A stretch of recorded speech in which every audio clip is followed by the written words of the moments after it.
funny stories from your interactions on the shows. Tony, tell us about the Zombieland as they were directing your cars in. Who actually? Oh yeah. One day I showed up to set to do some green screen work, and it was pouring down the rain. I think all these stories were about rain. So it was pouring down the rain, and like there were two people, and one was holding an umbrella over the other person, and they were waving frantically. And I couldn't see well enough because the sun wasn't quite up yet, even though it was rain. It was just overcast and gross. So I rolled down the window, and the rain came in, and I was like, oh my god. And there, sure as shit, was Woody Harrelson already in his Tallahassee wardrobe directing everyone where to park.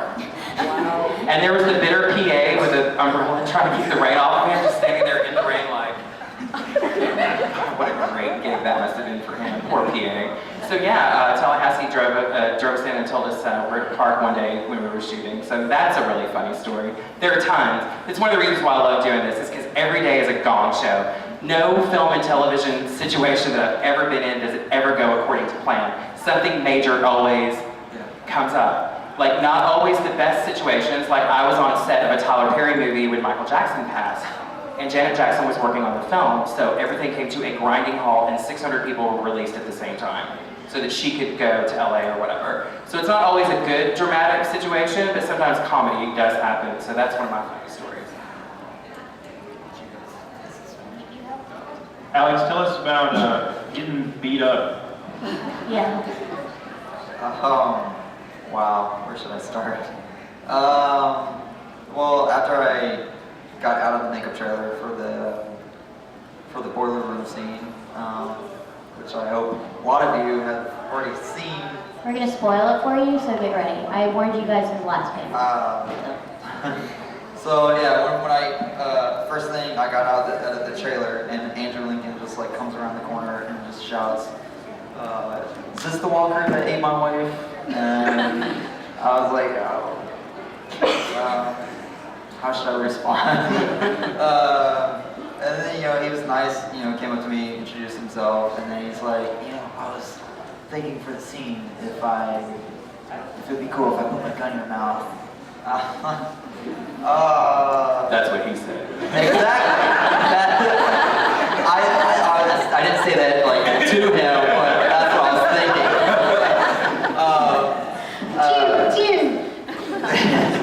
But I was like, after what I just found out that that I ate your wife, I mean, go with what you feel. And when we got to set and filmed the scene, that's what he did. He went with what he felt, and it was a lot of fun. I think I was just like way too excited, and I was like fanning out. Just I was getting the opportunity to take out my least favorite character on the show and in the comics. So we get there set, and the makeup guys come over and start doing touch-ups, and they just get this big bucket of just like grinded meat and fake hair, and just like scooped it up and like. It's like, there you go. There's some. You just ate Lori, so you got like hair in there. I'm like that. I was grossed out at that point. And so like when we started filming, it got very, very physical and violent. Andrew, he was like, pinning me down, stepping on my arms, choking me.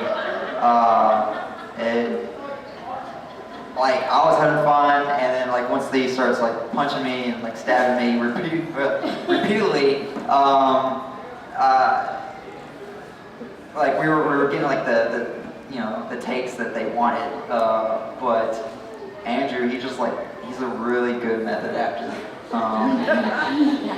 really, really good, and the crew and the director, they would have to like yell, cut, and he cut, and they would kind of have to like pull him off me, because he was still going at it, and like some of the takes when he starts stabbing me in the stomach, it is a fake blade, but it's a very stiff rubber. That's what she said. Well, she needed rubber. So. It which was just foam latex, and it was piercing through, and it started like hitting me like my actual stomach, my abdomen, and at one point he stabbed me right in the belly button. I was like, oh. But I did have bruises on me for 2 weeks. I have the pictures. Hey. And what we filmed was a lot more physical than what got, put in the final cut. Isn't that the most disappointing? Like when we're shooting, there are 50 different ways of them shooting the scene, and sometimes it's really kind of sincere and small, and then sometimes it's like outlandish and over the top and really physical and just everything in between. So you never know what the finished product is going to look like. You don't know what the editing process is going to do. So all the hours of torture that this poor guy went through was for like a 20-second scene. There was a take that he even like spit in my face, and I was actually pretty sad that they didn't make the final cut. And like after filming that scene, I had like nightmares for a few days, just because he was like so much in my face, just like growling, snarling, just yelling at me, and like I was doing the same back at him during the filming of it, and but I still remember the look in his eyes, just because he was so into that mental state of his character for that moment. And yeah, he hated you. It was, I wish I could express it better than I can right now, but it was something, it stayed on me for a couple of nights. It was an amazing experience, and I had a lot of fun filming it, even though I got my ass kicked. It's like the first time I ever got my ass kicked ever. And I was like, it was by a Brit too, so awesome win. On that note, I have a funny brick story, which is my... I think we all have brick stories. Yeah, like being Carl's photo double, fun things happen. We were shooting for season 3, the car scene where they're driving in the car, and it's him, Carl's in the back seat, and Michonne's in the front seat driving. Well, we get in this car, and it's like 7:30 in the morning. Michonne gets in the front seat, she's sitting there, and Rick gets in, Andrew gets in, and I'm sitting in the back seat. And after he already mistaken me for Chandler once, he figured out it was me. So he's like, man, I'm really tired. And he turns down the back seat and he looks at me and he goes, Savannah, don't you think we'd be asleep for this scene?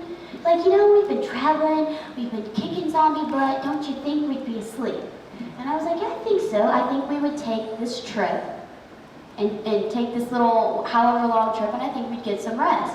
So he gets on the walkie-talkie that's in the car with us, and he goes, excuse me, and they're like, oh yes, Mr. Lincoln, yes, how can we help you, And they're like, I'm really thinking for this scene that we should be asleep. We're having a hard time here. It's a hard time in the season. I think we should really be asleep. And they said, oh yes, Mr. Lincoln, we'll ask right away.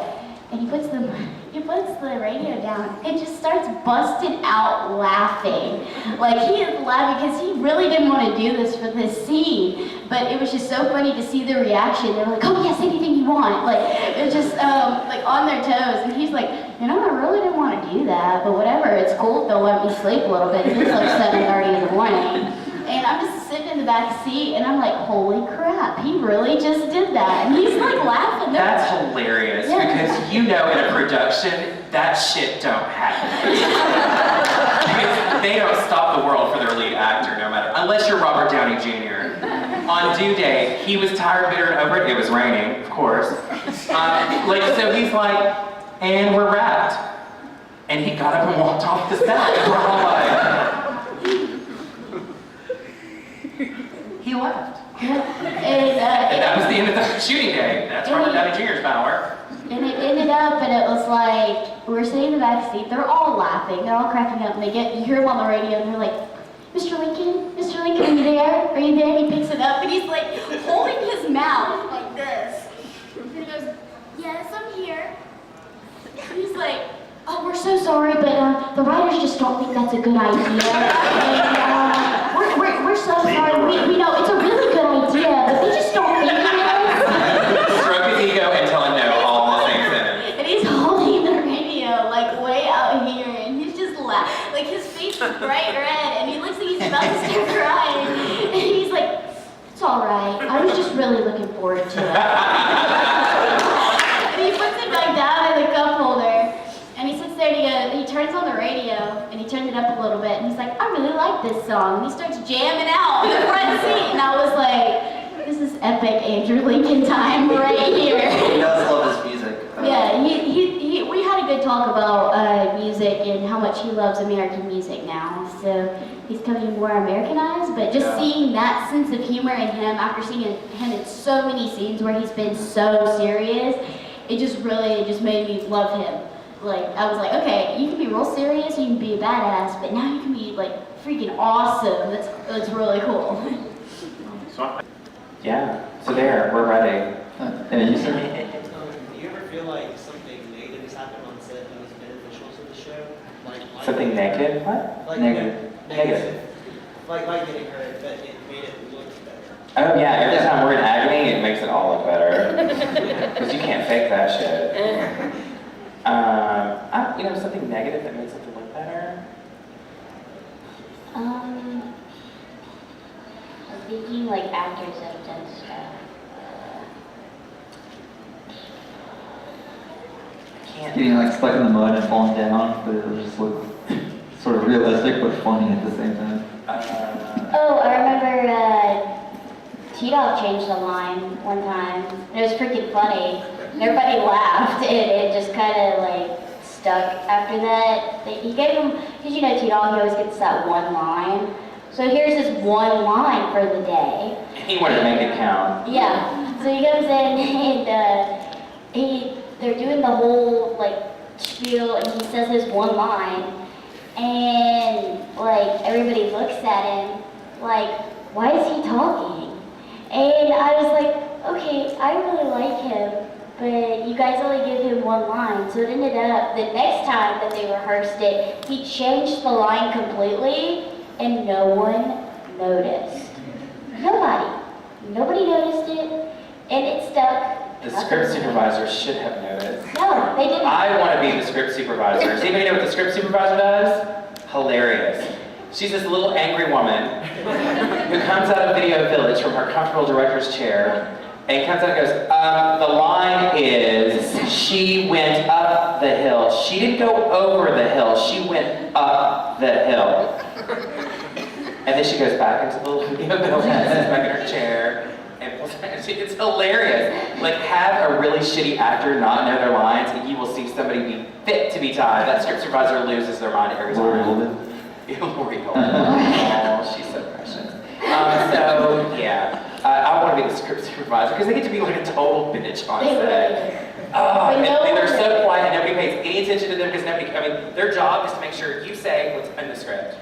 They don't change the script, they don't write the script. Their job is to, they will be a facilitator of communication. If the script decides to change or somebody with power decides that it's going to change, then she writes in the new script and then they say those new words and they say what's on the script. And then she puts the call sheets together and I say she because I've never seen a male script supervisor ever.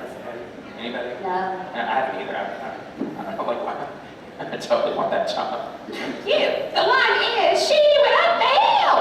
They got the ego has a male script supervisor. Not for season 1 or 2. I came in like for like season 2 and 3. Okay, there you go. Yeah, I totally want that job. I wonder how much they get paid. I'm sure they actually have a really hard job and I have no idea what they do. Because they're not approachable at all. You don't ever see a script supervisor going, oh my gosh, thanks for coming today. It's so nice to meet you. They all look bitter and angry. No, you don't say good morning to them. Like That they is have so creepy. they have a no good morning bubble around them. I'll be like, hey, good morning. How's everybody this morning? And then they're sitting there and they're like, And I'm like, oh, The dance crap. script in front of them. Hilarious. And who never knows their lines? McCod Brooks from Necessary Roughness, and that boy never knows his lines. Yeah. I'm sure that's everyone's favorite show.